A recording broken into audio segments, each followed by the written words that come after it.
आज छायाज रेसिपीजमध्ये करणार आहे लाल भोपळ्याची खीर। तर इथे मी 300 ग्रॅम लाल भोपळा घेतला, त्याच्या फोडी केल्यात आणि हा शिजवून घेतलेला आहे। आता भोपळा थंड होतो तोपर्यंत आपण ओलं खोबरं आहे ते मिक्सर मधून काढून घेऊया। अर्धी वाटी ओलं खोबरं आहे। ओलं खोबरं वाटून घेतलं, ते पाऊण कप झालंय। आपलं कपाचं जे मेजरमेंटचा कप असतो तो पाऊण कप ओलं खोबरं झालंय। आता हा लाल भोपळा चाळणीत काढून घेतला आणि थोडा थंड करून घेतला। आता हा मिक्सर मधून काढूया। हे मिक्सर मधून बारीक काढून घेतलंय। आता याला तुपाची फोडणी देऊन परतून घेऊया। आता याच्यामध्ये 2 चमचे तूप घातले, मोठे चमचे।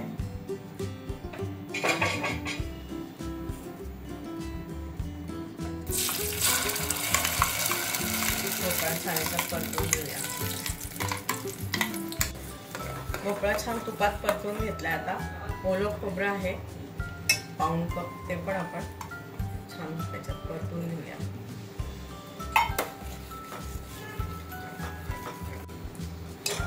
खोबरं परतून झालं की अर्धा कप आपण इथे साखर घातली आहे आणि याच्यामध्ये 1 कप दूध घालायचं आहे आपल्याला। साईसह घाला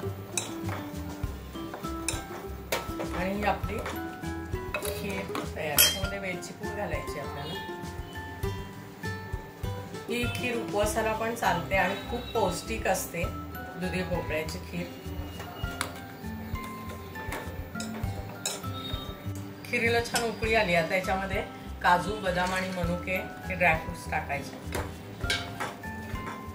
आणि 2 मिनिटं उकळून गॅस बंद झाला की आपली ही लाल भोपळ्याची पौष्टिक खीर तयार आहे।